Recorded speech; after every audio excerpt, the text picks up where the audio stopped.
A very warm welcome to everyone who is joining us for this webinar today on the topic of research-based approaches to public engagement on climate change.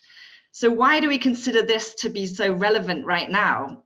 Our work at Climate Outreach is based on the fact that without participation and engagement, there can be no sustainable and fair climate action. And right now we can see and feel the increasing pressures on people from multiple crises. And so effective responses are needed that resonate with those concerns and values. We need communications that inspire and motivate individual and collective action, and communications that avoid or prevent feelings of apathy and hopelessness and potential polarization. So the purpose of this session is to explain our approach and the rationale for evidence-based public engagement, and also to share some examples of how we, together with various partner organizations, design and implement our research and engagement projects. So Climate Outreach is focused on climate communications and public engagement for over 15 years, mainly in the UK, but as we demonstrate today, also in several European countries. My name is Julia Rawlins. I'm the engagement lead for Climate Outreach in Germany, and I'm delighted to introduce you to four of my Climate Outreach colleagues with us today. That's Robin Webster, Director of Advocacy Communications, Louisa Melo and Emma James from our research team, and Siri Panzer from our operations team, who's in the Tech Director's Chair today. So looking at our agenda today, it covers initially an introduction to Climate Outreach's approach to connecting with the whole of society, or at least aiming to include more people who are not already part of the public debates on climate. We will highlight some methodologies and resources from three specific European projects, which have recently published research findings.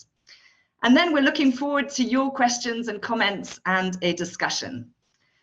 So we'll be talking about our learnings from conducting empirical research and translating social science data into practical tools and resources for specific target audiences, in particular civil society actors, but also the public sector and business. We'll explain why values, identity, and language are essential components of effective responses to the climate crisis at individual and systems levels. So finally, before I hand over to Robin, a couple of housekeeping items. This webinar is being recorded, so please bear that in mind. If you raise your hand during the Q&A, this signifies consent, and the recording will be made available in a week or two. Please post your questions in the Q&A box and use the chat for comments or any tech issues. And we'd be very grateful if at the end you could fill in our short feedback survey, and a link will appear when you leave Zoom. So with that, I will hand over to Robin, please.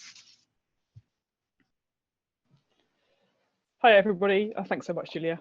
I'm just going to give a bit of an introduction to Climate Outreach's approach to researching public engagement, and why we think it's important, and sort of how that sits in a wider social and advocacy context. So I've just started off here with some reports as examples of pieces of work that Climate Outreach has done over the years. And as Julia said, we were and are originally UK based, but as you can see here, Climate Outreach, we've done work in many different parts of the world. This in Alberta in Canada, a work project we did in Northern Africa, across various Northern African countries, working with partners, and most recently a project working across Europe, looking at young adults' responses to climate justice messaging. And in the work that we do, we very much explore and work with partners how people respond to, think about, connect with the issue of climate change in different people from different parts of society and different parts of the world. And that's really the kind of the core to what we do at Climate Outreach. Next slide, please. So taking that core, I suppose, and expressing it slightly more simply, what we do at Climate Outreach is we really concentrate on listening. And part of the reason for doing this, of course, is the advocacy of climate change has built around a highly technical issue, an issue where advocates have often focused on taking information and kind of trying to put it into people's minds. And at Climate Outreach, we almost sort of like try and turn that on its head and think about where people are coming from, different people in different parts of society, and really focusing in on that listening and what narratives are likely to engage people. Next slide, please. So when I start to talk about climate narratives, the kind of basis for thinking about that is a kind of core recognition, and I think to some extent we all kind of know this kind of just, you know, in our hearts, that the story that we tell ourselves as individuals on climate change is socially constructed, and often individual to each one of us. So the story that we think about, that we reflect on the climate narratives around climate change, is a story that reflects our identities and validates the values of us as people. So each climate narrative is very individual and varies across different people. And in thinking about that, what that means is that effective communication happens from the values up, not the numbers or the facts down, not about providing people with facts and figures. And then lastly, as I'll talk about in the next slide, so important is the messenger. We trust some communicators more than others. Exactly. So thinking about the who is speaking is always just as important as thinking about what they are saying. So that, I think often in advocacy, we concentrate on thinking about, you know, getting the messages exactly right, thinking about what audience is going to, but actually, if that messenger is not trusted, then sometimes that can almost even cause a backfire effect and cause people to reject the message that's coming. And thinking about who is trusted. So cutting down to, in terms of communications are often framed around trusted messengers, what our peers are saying, and what social norms we're embedded in. So again, the actions that we're willing to take as people are reflected by the social norms around us, what we see the people around us talking and thinking about, and what we see them doing. And that's what often drives people's response to climate change. Next slide, please. But it's not just that. It's not just about thinking about the norms of the people around us. There's also the response to the fact that climate change is a really overwhelming issue, and actually providing people with very large amounts of information about the negative impacts of climate change in the future, which often climate communications is focused on, can lead to that sense of overwhelm. And many of you may be aware in the past of kind of guidance saying, you know, no doom and gloom, so you don't want to use very negative information about climate change. Actually, the research doesn't really show that that's the case. It doesn't show that people can't respond to the truth, the authentic truth about climate change and the negative information that it may contain. But in order to kind of process it and work through it, we need that sense of efficacy. We need that belief that in response, it's possible to do something. And if I, as an individual, do something, try and do something, it has the potential to make a difference. So messages need to be embedded with that sense of efficacy. And I think it's really cool to say, like, what we're asking people to do is not kind of, you know, the incidental add-on thing when advocating for climate change. It's a really core part of it. And for example, when we did some work at Climate Outreach a few years ago on people having conversations about climate change, we found that people who were taking some kind of action, even if it was sort of relatively low level, you know, just kind of like cycling the kids to school rather than driving, something like that, they said they found it easier to have a conversation about climate change. They found it easier to engage because they were doing something, they felt that sense of efficacy. So it really is core to the message. Next slide, please.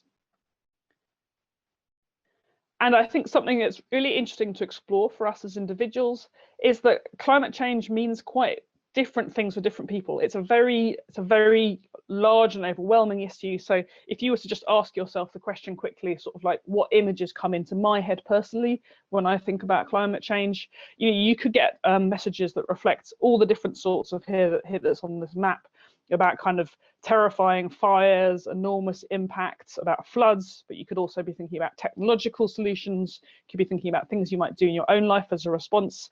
An assessment I heard recently saying that we sort of often lack a mental mind map of climate change because it's such a big issue. We need to be able to sort of slot ourselves into it and sort of understand which bit of it we're thinking about. Next slide, please. So what does all of this add up to? It adds up to a way of thinking about the theory of how we advocate for change on climate change as kind of moving on from what is represented here, what's kind of thought of as like the deficit model, the idea that experts kind of provide society with a lot of information, and then if you sort of have the right amount of information in your head, then you can go off and do something and that will get change. And then moving on to actually thinking about the true complexity that we exist in as people. The dialogue model that's shown here on this slide is perhaps a much better presentation of the reality of how society works and how we interact with climate change.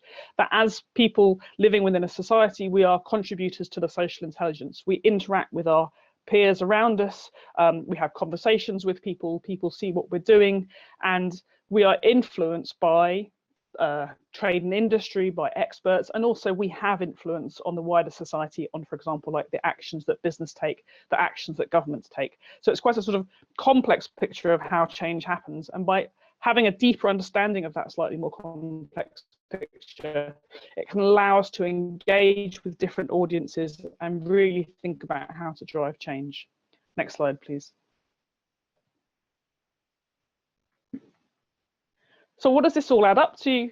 A sense that if we are thinking about how to effectively advocate for change on climate change, we're thinking about quite a lot of different aspects. We're thinking about how to connect with individuals, people's values and identity. So in order to make that connection, we need to understand what values people hold, what identities different people hold in society, in order to understand what narratives, what stories, and what messages are going to connect with people in terms of being willing to respond to and ultimately act in response to climate change.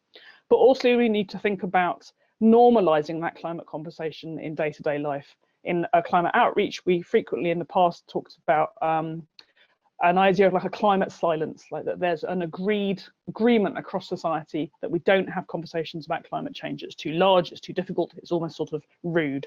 And what we're seeing is that over the last few years that has shifted. Talking about climate change, understanding it as a reality of our lives is starting to become something which is much more normalized in climate conversation. But it is such a core and continuing part of thinking about making change on climate change that it has to be a normalized part of our lives. What are we doing in response? What conversations are we having about it? What are our peers doing? And finally, and perhaps most crucially, the idea of providing people with an action that feels meaningful to them.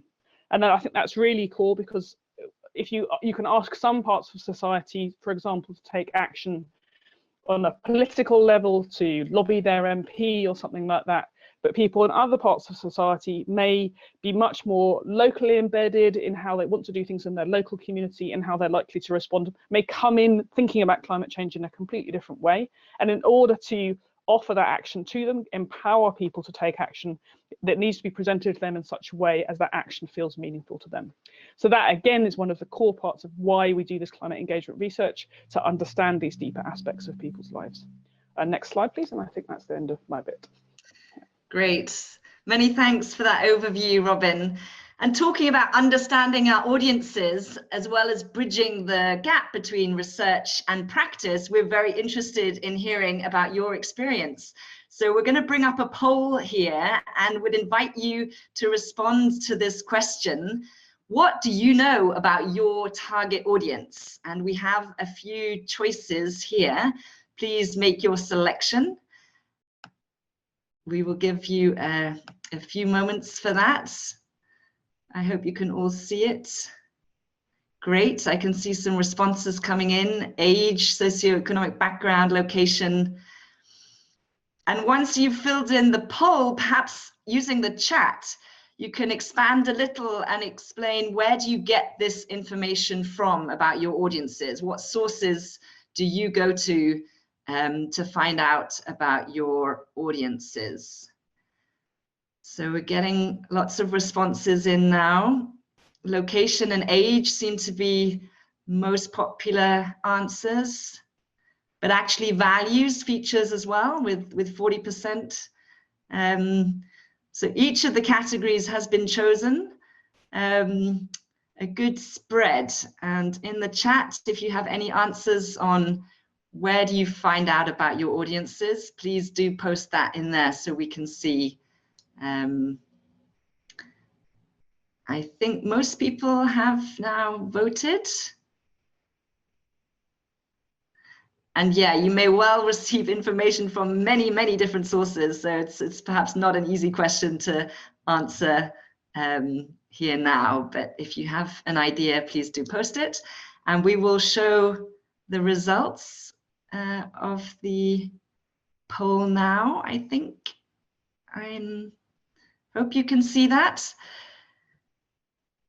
Okay. With that, we're going to move on to our first example, and I will pass over to my colleague, Louisa. Please, over to you.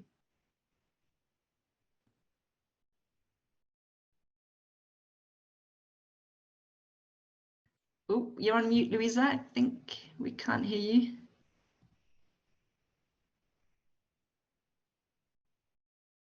Now you should be able to hear me. Yes, all clear. Great. Okay. Thank you very much, Julia. So my name is Luisa Mello. I work as a research assistant at Climate Outreach, mainly for the project Übers Klima, reden, which I will talk to you about today, but also in a supporting role for the rest of the research team. So Übers Klima, reden is a joint project of Climate Outreach, More in Common Germany, and Klimafakten, and it ran from September 2021 and finishes this year. And it was funded by the Stiftung Mercator and the European Climate Foundation. So what is Übers Klima, reden? Through a range of activities on research, engagement, and advocacy, the project aims to promote the understanding of values-based climate communications, and it wants to contribute to wider solutions-oriented climate discourse in Germany. Out of those activities, we had a centerpiece where we developed a practical evidence-based toolkit to support any organization that wants to engage the breadth of the German public on climate change. Now I'll go a bit deeper into the methodology. So we first started with an analysis of existing resources, and we had many, many stakeholder conversations in Germany. So Climate Outreach had done narrative workshops with center-right groups in Germany before, and More in Common Germany had developed a segmentation methodology, and also done an initial study of where those segments stand on climate change, which was published in 2021. And on the slide, you can see the More in Common typology, and I will just briefly give an overview. So More in Common identified 6 distinct segments within German society, based on their values, norms, and fundamental beliefs. And the figure here on the right illustrates sort of the dynamics between the segments, which can be grouped into 3 rough clusters. So at the top, we see the involved and the established segment, which are the stabilizers of German society. Then we have the open and the angry segment. They're very diametrically opposed and are polarizing a lot of the conversations. And then there's the invisible third, which comprises the detached and the disillusioned. And these 6 segments, as you can see in the figure, can also be mapped according to their attitudes towards change. So that's the x-axis here. And then the extent to which they identify with and feel like they belong to and want to contribute to wider society. So that's the y-axis here. Like I said, this is just a very brief overview, but we'll put a link in the chat, and so you can look at More in Common's own resources and find out more about their typology. So based on this initial research that was done and this methodology, the Übers Klima, reden team identified several key topic areas where we thought more in-depth research in Germany was required. So that was perception of climate policies and also the extent to which those were perceived as fair. Trusted messengers, again, sort of echoing what Robin said earlier, and the state of public participation. the perceived responsibility of different societal actors in acting on climate change, as well as visions of the future and co-benefits of climate action. So we investigated those themes by conducting focus groups with each of the 6 more uncommon segments, which we followed up by a survey with 1,500 participants that was representative of German society to ask about people's opinions around these topics and also to test values-based narratives and some climate images. Afterwards, the findings were analyzed and written up in the form of a practitioner-focused toolkit, which I mentioned on the previous slide. Right, and then for some learnings and reflections of doing this work in Germany. And I just want to preface this by saying that these are just some of our own reflections and learnings from doing this work with Übers Klima reden, and I'm not sort of talking about values-based segmentation in general here. So first reflection was that developing a values-based segmentation model is very resource intensive. And we were lucky in the case of Übers Klima reden that we could partner with More in Common who had already done this work, so we could employ this approach with this project in Germany. We found that a key strength of this methodology is that values change comparatively slowly, and they're very foundational to people's attitudes and opinions. So they provide a fairly stable indicator for how people might react to social or cultural changes, as opposed to, for example, demographic variables like somebody's household income or age might not give you any indication for how they would react in an energy crisis, for example. However, for values-based segmentation to make sense to users and to provide real added value in practice, we also found that it requires a fairly deep engagement with the model, as well as each individual segment to really understand the findings. So what I mean by this is saying that it's much easier to know what is meant when someone tells you our survey found that 30% of 18 to 29-year-olds believe X, than it is to know what is meant when someone says, oh, 30% of the pragmatic segment believe Y, because you actually need to understand the segment to know who we are talking about. However, this complexity of the segmentation model, we also found to be an opportunity, because it really requires people to be willing to understand and engage with people's values, beliefs, and worldviews. And it stops them from, reducing people to representing a certain demographic. And this also leads me to my final point, which is to say that we found this type of segmentation to be a more holistic approach, because it goes beyond simplistic understandings of people only as consumers or voters even. But it's also very important to keep in mind that a model like this does not tell you who exactly you need to target with your engagement strategy. For example, it doesn't give you an address or an area in a certain city where certain segments tend to live. So yeah, I'm going to stop here. These are just some of our reflections, and I will hand over to Emma. Thank you very much, Louisa. Hello, everyone. I'm Emma. I work as a researcher at Climate Outreach in our research programme. I work on various projects conducting qualitative and quantitative research, social science research, including the Fair Energy Transition for All project, which I'm here to talk to you about today. So next slide, please, Louisa. So what is FETA? As I just said, this stands for a Fair Energy Transition for All. This is a project spearheaded by the King Baldwin Foundation, supported by a consortium of European foundations, including Climate Outreach, EFOC, and the European Policy Centre, EPC. So the overarching objective of this project is inspiring policymakers to develop fair energy transition policies by listening to those considered to be negatively impacted by transition policies. So we were looking at fairness and the energy transition and what is fair to people when it comes to the energy transition. And we were focusing on marginalised citizens. This was our demographic for the research. And Climate Outreach was heavily involved in the creation of the methodology and the analysis of the data. We conducted qualitative research for this project in 9 European Union countries. So this included Belgium, Bulgaria, Denmark, France, Germany, Italy, the Netherlands, Poland and Spain.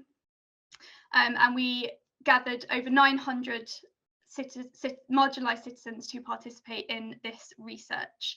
Next slide, please, Louisa. So what did FETA seek to do? We had some sort of overarching research questions around how can we ensure the costs and benefits of the energy transition are shared fairly across society? How can Europe avoid policies hitting the pockets of poorer households the hardest? And how can we best combine action for energy transition and social justice? These were overarching research questions, but in terms of the kind of project aims, what we fed into, what the data was actually collecting and what our outputs were delivering, we were aiming to communicate to policymakers what a fair energy transition means to these marginalised groups. We were aiming to provide decision makers with knowledge about the perceptions and needs of these groups to inform policies that are accessible, inclusive and that prevent marginalisation. And we were aiming to create a workshop framework that allowed participants to approach these conversations in terms of their values. So we weren't a part of the actual decision-making process, but in terms of what we were seeking to do through FETA was to communicate and provide these decision makers making the decisions with the knowledge about the kind of needs and the values of these marginalised groups to then inform policies going forward. Next slide, please, Louisa. So as I mentioned, we were focusing on the demographic of marginalised groups. So we were really trying through this project to amplify the voices of the most marginalised in the energy transition debate. That's kind of why we were compelled to use research that focused on a specific demographic. We were trying to engage and reach and hear from these marginalised groups across Europe. And so we needed a methodology that created these spaces for these groups to feel empowered and feel comfortable to take part in these conversations. We were trying to have conversations with them to find out who they trust, who they believe is responsible for the energy transition, what is fair to them, and what is their capacity to participate, among several other questions as well. We find it's difficult often to reach these groups and encourage them to participate in these debates on the fair energy transition. And so through these conversations, we were aiming to find out about their needs and their aspirations and their perceptions and their hopes and their fears in order to recommend policies that take these discussions into account. Next slide, please, Louisa. So in terms of the methodology, I mentioned that it's often difficult to find these groups, bring them into the debate. And so one part of the methodology that was challenging was the recruitment stage, so getting people into the room. The recruitment process was a key methodological challenge. We worked with KBF, EFOC and EPC and partner organisations in the different countries to reach these marginalised groups. And then in order to empower them and encourage them to participate, we developed strategies for recruitment. So this included different numbers and types of people in the room, different facilities in the room and different discussion scripts. We were using a qualitative project to talk to these people.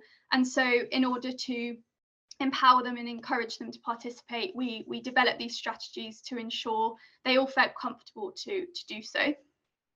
We were successful with our recruitment. So as I mentioned, we had over 900 citizens take part in this research across 9 European Union countries. Next slide, please, Louisa.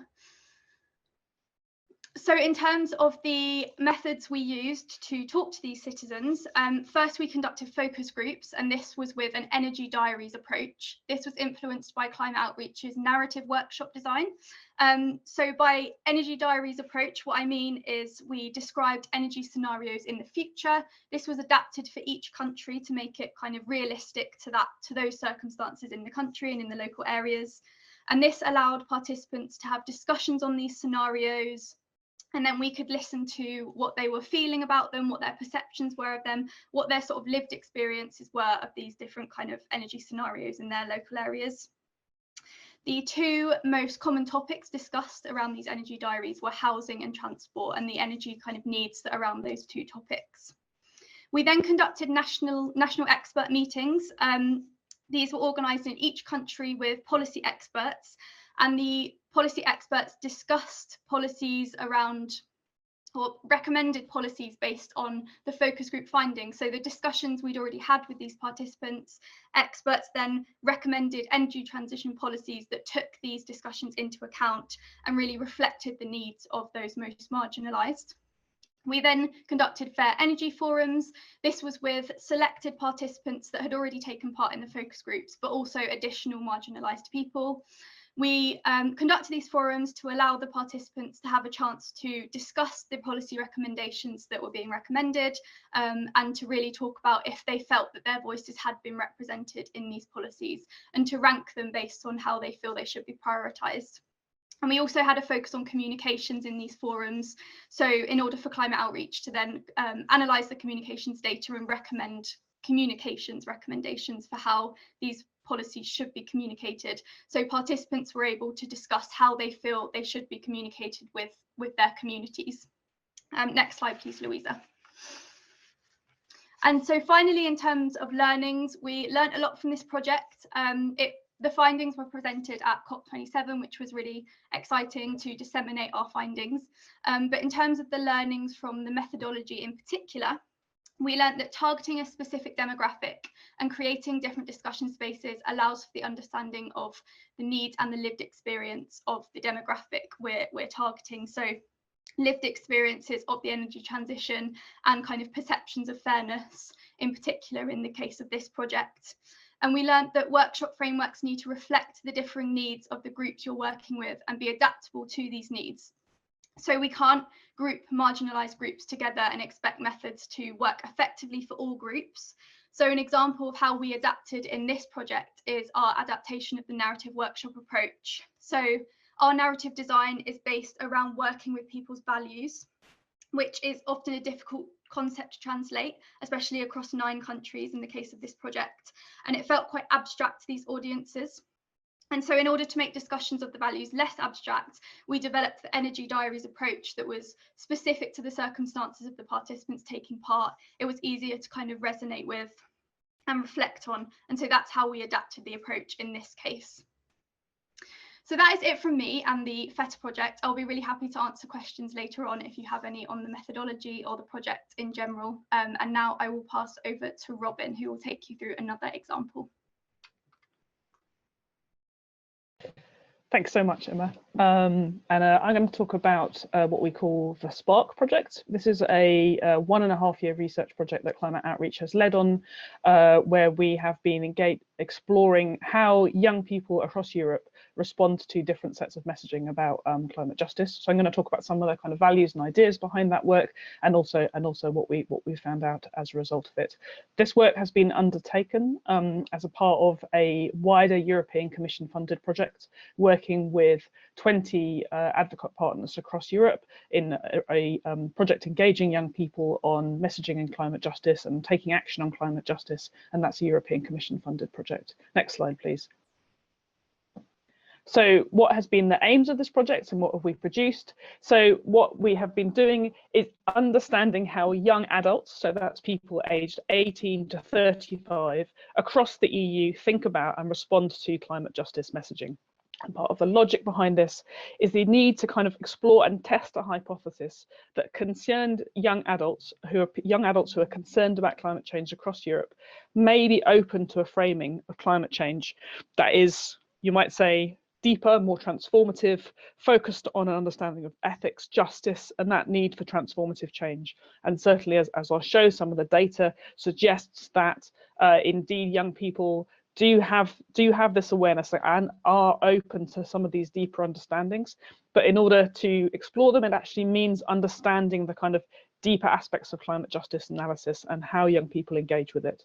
And finally, from a methodological perspective, one of the aims of the project has been building the capacity of civil society partners and delivering a robust research project. So in undertaking this project, we've followed a methodology which we have previously used in other parts of the world, including Alberta in Canada and various North African countries, known as the Global Narratives Project.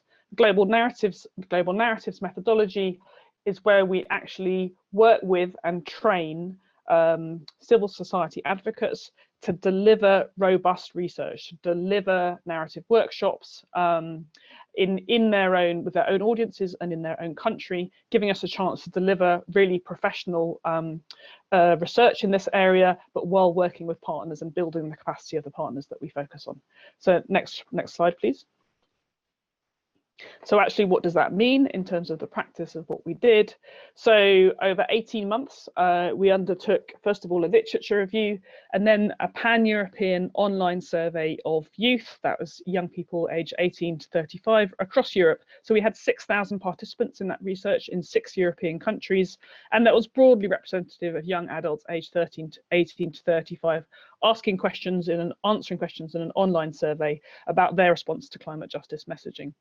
But then we took that data and we dove a little deeper, and we ran narrative workshops, values-based focus groups with young adults, and specifically young adults across 9 European countries who had expressed concern about climate change, but were not that engaged in taking action. And the reason for doing that is to actually think about this kind of audience that often advocates think about as sort of almost just out of reach, people who are concerned about climate change but not taking action. And these focus groups, these narrative workshops, were run, as I said, by the partners that we work with. Next slide, please. So what does this kind of tell us? First of all, this really significant online survey, and then the narrative workshops that we ran. When we actually started talking to the young adults in those focus groups and read the online survey results, what we found is that they were in many cases just unfamiliar with the terminology of climate justice. So less than 30% thought they could explain the term climate justice to someone else. But then when we actually dug a little bit deeper, and again, this kind of shows the value of this narrative workshop approach, we actually found that they were, in many cases, supported the principles of climate justice. So we had a significant, in the online survey, 81% agreeing that we need to transform society and change how our economy works to tackle climate change, quite a fundamental part of how we think about the climate justice analysis. And nearly 3/4, 72%, agreeing that those most affected by climate change should have more of a say in decisions about climate solutions. So we're seeing young adults who haven't heard the phrase climate justice that often, sometimes don't know what the terminology means, but actually if you start talking to them, if you start digging a little deeper, you find that they really are supportive of the principles. Next slide, please. So while they're supportive of the principles, again, what this methodology allows us to do is to really kind of dig a bit deeper. We found that they lacked a deeper understanding of the analysis. So that kind of support for the principles was perhaps somewhat superficial. So, for example, we saw in the online survey, only 20% agreeing that globally women are more impacted by climate change than men. So this is, there is a significant evidence showing that around the world, women are more vulnerable to and impacted by climate change than men, but that understanding was lacking across the audience that we were talking to, and 33% disagreed with that statement. And then when we really talked to the young adults in the focus groups, we found that they cared about climate change and social justice, so they reflected on were concerned about gender equality, issues of gender equality, racial justice, poverty at home and abroad, but they were rarely able to sort of make the connection between those issues and climate change. So there's sort of some superficial link to the idea of the impacts of those who are in poverty, living in poverty, are more impacted by climate change, but not a broader understanding of the other social issues of what the climate justice analysis shows us about increased marginalization having an impact on young people's responses, on people's vulnerability to climate change. So again, that sort of deeper analysis was lacking in the young audiences that we've worked with in this project. Next slide, please. Also, we identified patterns in the young adults that we work with that were reflective of previous research in many ways, but again, with this methodology, we were able to really apply that to people's understanding of climate justice. And what we saw was the young adults often expressed a really strong senses of powerlessness. They felt powerless to change the status quo and resisted the idea that young people should hold a kind of burden of responsibility for doing so. They often, though they saw the need for change, the transformative need to change that climate change creates, they struggle to imagine what those changes are and to envisage them, and often kind of tended to default to micro changes such as individual behaviour, whilst being sort of cynical about that individual behaviour in and of itself. So it's a bit of a kind of mishmash of opportunities. A lack of trust in corporations or governments, and which again we often see reflected in other research with young adults. And in workshops, they agreed that the inequality of wealth and power is a problem, but they didn't like the sound of taking away decision-making power and resources from anyone. So we saw the kind of sensitivity in this audience to different sorts of language, a resistance to language that felt in some ways kind of divisive or to attacking people, and preferring ideas of kind of balance and redistribution. So in some here, this gives us some insights in kind of some of the language of climate justice, what lands and what doesn't with this particular audience. Next slide, please. And I think that this quote gives a sort of good summary and good example of some of the tensions that we saw in these workshops. Then young adults identifying that there really needs to be big changes, but sort of feeling powerless and sort of feeling that they're probably not likely to be implemented. And you can sort of see there the gap in young adults' understanding of how they could personally engage with the climate justice analysis, how they could be empowered by it. Next slide, please. So what do we do with this?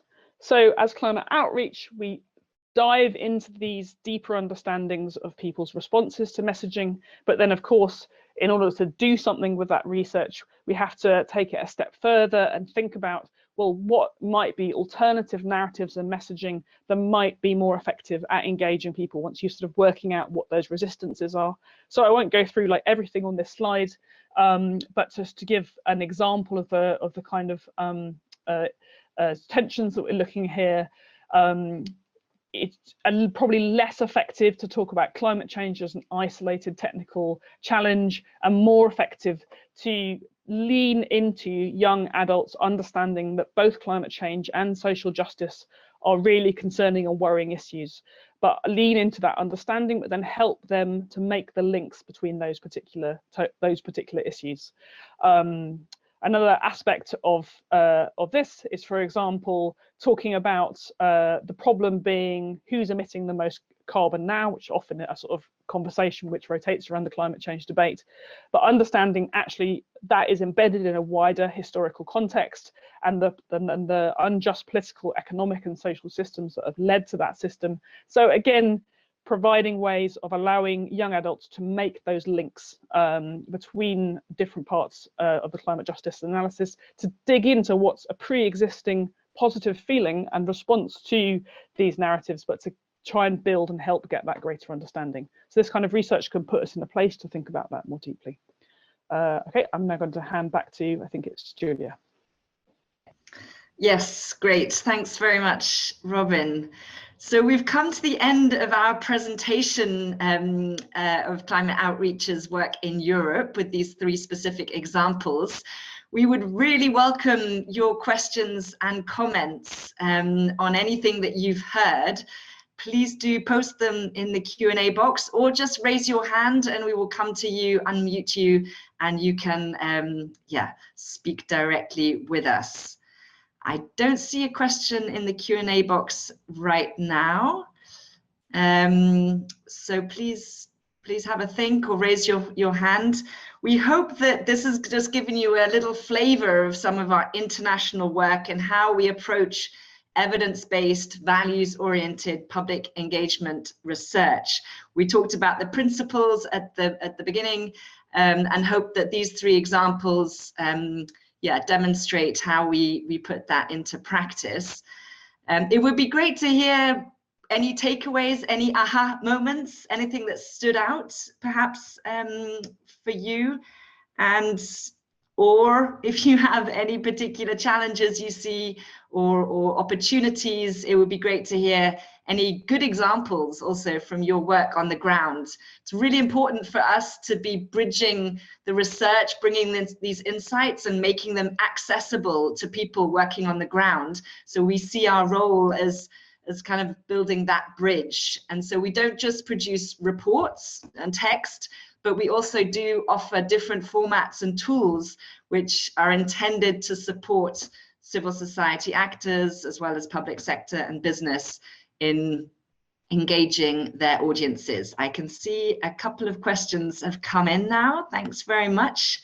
The first one is, can you explain why your model in an early slide does include government, individuals, and industry and commerce, but why it does not include the financial and banking sector? Interesting question. I would open that up. I think, was that on the slide, Robin, that the deficit and dialogue model, was that the slide I think that's being referred to? I think so, yeah, and I'd be happy to speak about this. I mean, to some sense, I think there's a sense that like industry and commerce might have been encompassing perhaps a wider understanding, which is perhaps a little bit too summarized, and I admit there might be flaws there. But I think actually to get to something, a sort of useful truth about this is in climate outreach, when we think about the changes that are needed and the stakeholders that we concentrate on, we really think about the kind of social significance of those stakeholders. So for example, you know, when we're interested in certain forms of reducing emissions, we don't just think about sort of technologically how effective they're going to be in sort of counting the carbon.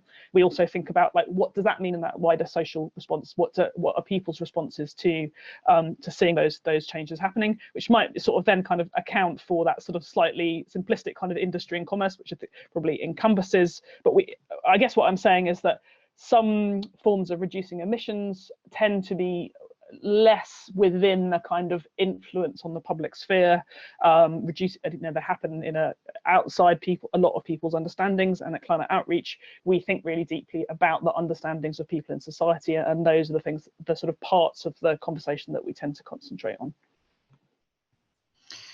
Great, thanks for that, Robin. The next question is from Rachel. Do you think there has to be a difference between how to approach outreach around climate change mitigation compared to climate change adaptation? I have a feeling that maybe, Robin, you've done some previous work around this. Is that something that you could respond on? So, different approaches regarding mitigation versus adaptation. You're on mute. I apologize. We do have some past work at climate outreach where we've explored, for example, communities' responses to crisis events, for example, to flooding, and to adapting to increased amounts of flooding in their communities. And I think the fundamentals don't change. I mean, fundamentally, you're still thinking about people, right? Thinking about their responses to events happening around them, how they interact with society. I think there's some interesting aspects to it. For example, when you talk about climate adaptation, if you're talking about societies that are being impacted by kind of sometimes crisis events, you can be really careful in communications in thinking about not communicating in a way that kind of seems disrespectful of people's experience in that moment. And sometimes there's some interesting research which is explored in our co-founder George Marshall's work about how actually sometimes communities that are affected by climate change, who have been affected by crisis events, might be more likely to be skeptical about climate change because it's more difficult to psychologically accept that that might happen again. So there are kind of nuances to climate change adaptation. I'd say it's an area that we've dug into somewhat less, but that's something that I think we would like to change more in the future. But I think fundamentally the principles don't change, about people's values, the societies they come from, understanding that and using that as a basis for communication. Super, thanks for that, Robin. Moving on, we have a question. How has the German report been received by political parties and civil society actors? Perhaps I can respond on that as I work together with Luisa on Übers Klima reden. So initially, our main objective with this project was really to reach beyond the usual suspects in the climate community. So we were very much aiming at civil society actors who are not part of the climate community. And we did receive interest and a positive response. And we actually targeted several specific groups. So we've done bespoke tailored activities, for example, for health sector practitioners, sports clubs, faith communities, and we've really been quite surprised by the level of interest and response. We really see a need for tailoring our insights to specific groups, and we've got a lot of data from our initial research study, and that's actually our intention, is to go further and work with specific groups and tailor our findings to their needs. So civil society is obviously huge, and there's a lot of work to be done around that, but that's something we're pursuing. And as for political parties, initially that wasn't part of our focus. But one thing that our work over the last year in Germany has shown is that there is quite a high demand and need in the public sector for evidence-based climate communications. And so this actually, in moving forward, will be more part of our focus and activities. So we'll be definitely connecting, I think, more with political parties and public sector institutions in Germany. We've done it in other countries, particularly examples like the Scottish and Welsh government and so on. But yeah, lots to be done there. There is another question. We have lots of great questions coming in. One around if we have examples of any countries that we would consider to have a good nationwide climate change comms strategy. Great question. I think because most of our experience has been in the UK, we haven't got such a comparative approach. So I wouldn't feel confident about making a call on that. I'm not sure if any of my colleagues have a thought or idea around a particularly good example for a national strategy on climate public engagement. Robin? I'll jump in. I'm afraid I'm not going to answer the question in the sense of being able to come up with a country, but I think in this context, it would be worth flagging the work that we've been doing in the UNFCCC context under it's called the ACE agenda, Action for Climate Empowerment. And the ACE agenda has hitherto been a somewhat kind of sidelined part of the international climate change negotiations, but it places a duty on governments to educate their citizens and their population about climate change and provide tools like participation. And actually, once you actually dig into what's in ACE, there's some really interesting requirements on governments, and we've recently released a document that I'm sure Siri can post about what legal requirements it actually places on governments, the ACE agenda.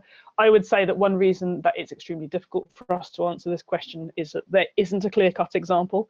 There's a few very interesting examples of it going horribly wrong, and it is something that actually, when you think about it, it's incredibly important part of the climate change engagement agenda. Governments really need to step up on this. So that's one reason why I think it's worth answering this question with a not really yet, but there definitely should be. And I think there are governments deeply engaged in the ACE negotiations, and we're really hoping that this is something that's going to sort of put a bit more leverage on them in the future to ensure that this happens. Thanks, Robin, and thanks, Siri, for posting a link to the Action for Climate Empowerment report in the chat. Our next question I'd like to direct to you, Louisa. It's about whether we've used the German segmentation model with partners to communicate to target groups across different segments at once. Perhaps you can say something about how we approach that. Thanks. Yeah, sure. And just Emma, did you want to add anything on to what Robin just said in response to the question, or did I imagine that hand going up? Sorry. I can add a small bit, but it's kind of similar to what Robin said. It's not exactly answering the question, but I thought I would mention kind of a learning from FETA in relation to that question. In terms of kind of common strategies, I think it's so important to listen to marginalized groups and listen to different communities, because when we were talking about communications of the policy recommendations, there were so many great ideas from citizens and kind of taking into account local experiences, lived experiences. For example, in Denmark, they kind of supported the idea of a local citizens council to kind of discuss energy needs and energy policies, and that would be a way to kind of communicate through the community and local areas. So again, as similar to Robin, not exactly answering the question, but just to build on that yeah, it's really great that hopefully we'll get more of chances to listen to our local citizens as well when building these common strategies. Thanks. Great. Yeah, Julia, I'll just go on to the question you handed over. Yeah, great question. And definitely yes. So the point of the segmentation is not so much to put people into different boxes and then to say, and you need a completely different communication strategy for each of them. But especially more in common, sort of their philosophy is, as the name suggests, that we have more in common than sort of what sets us apart. And so actually, like, in looking at German society through this lens of the 6 different segments, we actually found a lot of common themes. A lot of, people from all 6 segments want a good future with good health that is just, that is socially just, and that is klimafreundlich, as they say. So yeah, that was actually quite encouraging, and I think it is kind of this change of perspectives of where people come from that really helps you think through your strategy by using the segments. But that doesn't mean that, partners or organizations need to develop individual strategies.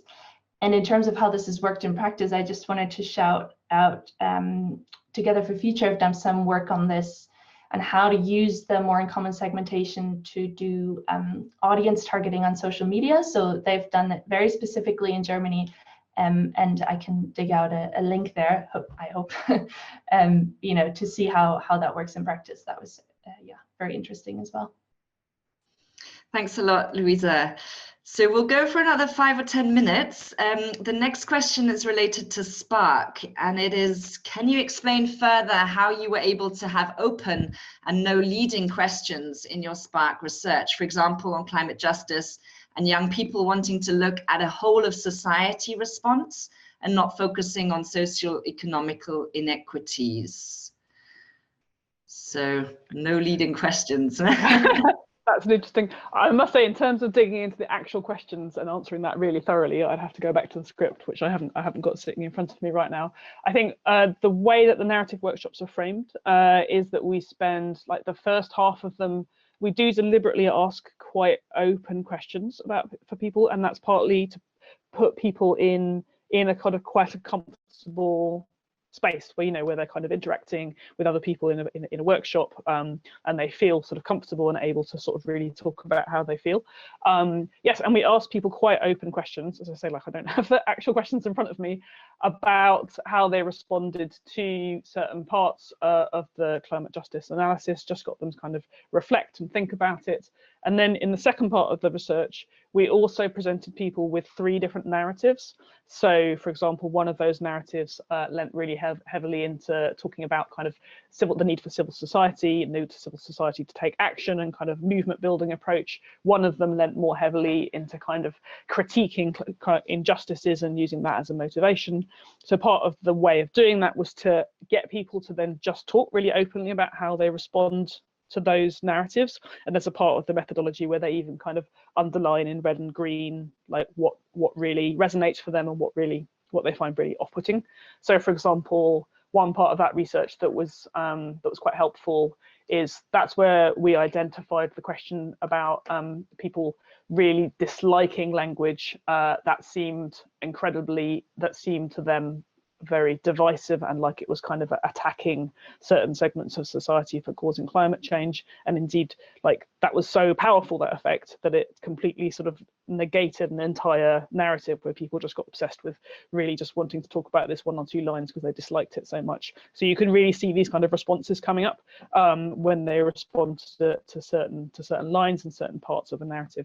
So that's why they're quite carefully structured, the process, and we deliver a script that that, as I said, we work with our climate advocate partners in delivering that script, getting people into quite an open frame of mind, talking about different aspects, and then presenting them with a narrative where they can really think about different sorts of language in front of them. It's not a perfect process, of course, it never is, because we're dealing with people, but the aim of it is to sort of really to help people dive a little bit deeper in a safe environment. Thanks. We've got a more general question next, which is, do you see funding as a bottleneck for researching what you would like to study further and understand further? Anyone volunteer to respond on the funding as a bottleneck for research?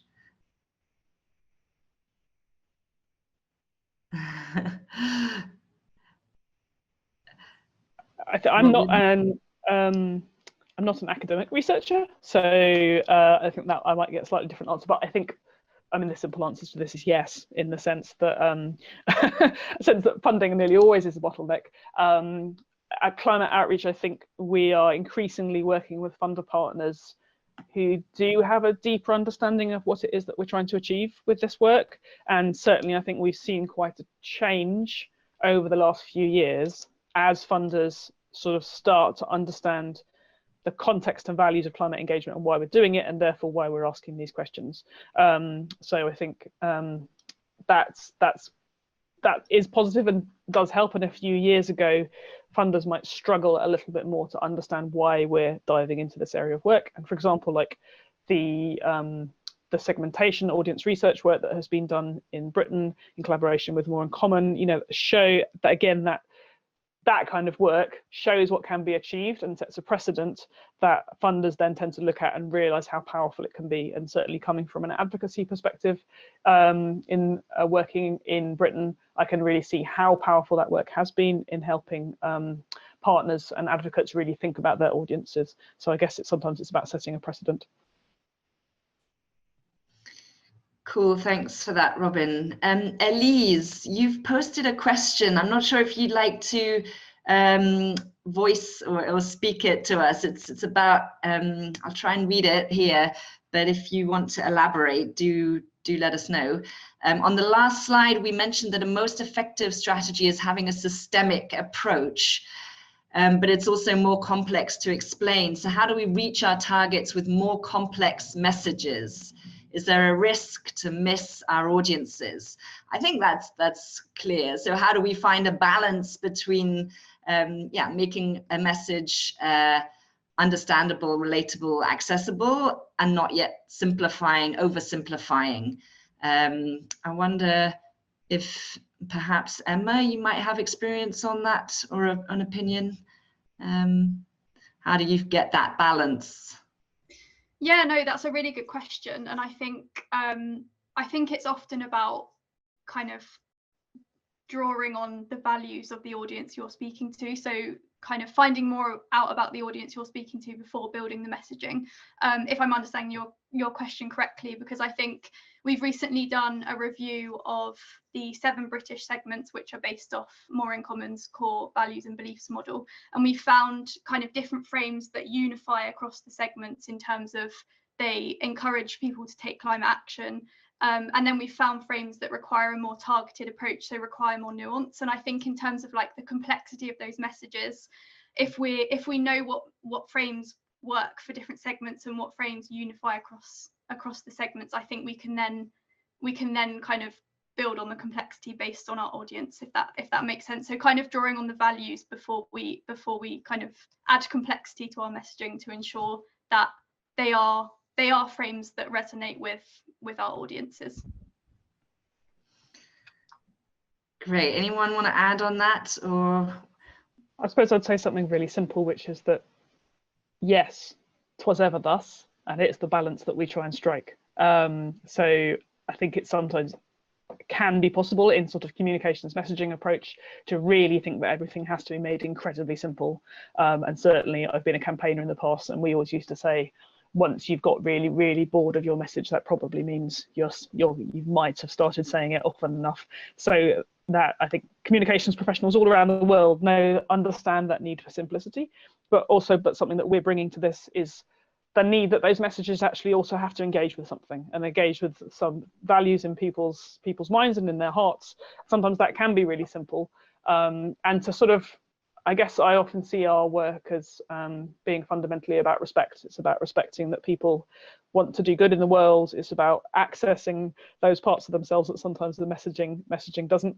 And that sometimes brings a greater depth of complexity, but I think it's about depth and not complexity, if you see what I mean. But it's always a hard balance to strike. Indeed. Okay, if there are any final burning questions, please post them now. I'm going to take one question here on health, which is, do you see options for more people research on climate narratives and entry points around health, taking public health, air pollution, etc., as levers for political action? It's a good question. We have mentioned health here and there and have some work on that area. Who's going to take that question? Is that one for you, Robin, around health, and how we can use health as a lever for political action? I mean, it is, we have had work on health in the past. We collaborate, for example, we did a project last year where we were actually interviewing and working with paramedics in the UK to try and understand how their response to and understanding environmental and climate action. I think there is an enormous potential for this, and you sort of see this ebb and flow in the public concern. Obviously, as COVID became sort of shot up the public agenda, then people's particularly investment in and trust in health messengers as trusted messengers becomes really powerful. The medical community itself is becoming increasingly aware of climate change as an issue and what it means for people's health, and sometimes wanting to be active and advocate for it. So I would say the simple answer is yes, a great deal more potential is needed. There is we've done some work on this in the past, but I think we'd always want to do more. Yeah. Emma. Thanks, yeah, and thanks, Robin, and kind of exactly agree with what you just said. I just wanted to draw back on that review that I just mentioned of reports that have tested messaging on the 7 British segments over the past 2 years, because we found that health is a unifying segment when spoken about positively. So climate action as a positive for our health and well-being, we found that it's a unifying message, and we kind of picked up some sort of key next steps for this topic in terms of engagement, and they're around kind of, does the backlash against negative messaging arise due to fatigue about negative health news, and how will this change over time? So we found that kind of positive messaging around health really works, but when we get a bit more negative around sort of air pollution and things like that, then the frame tends to become a bit weaker. So just kind of outstanding questions on around that, and then also how stable are perceptions that net zero policies will bring about improved health and well-being. So we've done some research on kind of net zero and how that will improve health and well-being, and we find that our audiences do believe that net zero policies will have a positive effect on health and well-being. So just kind of further research on kind of digging into that will be brilliant. So yeah, agree with Robin, and just a little bit more to add there. Yeah, this is a very interesting field, and if anyone would like to follow up with us after the webinar, we're always open to further conversation and eager to connect and collaborate. So I think with that, I'd like to wrap up. Thank you so much, everyone, for your questions and for joining us today. You're welcome to sign up to our newsletter for all updates on other webinars and events, activities, reports, and so on that we're producing. Please do take a moment to complete the feedback survey. And as I said, we're here and very interested in connecting with you further and working on this collaboratively. So thank you very much. Have a good rest of the day. Until next time. Goodbye.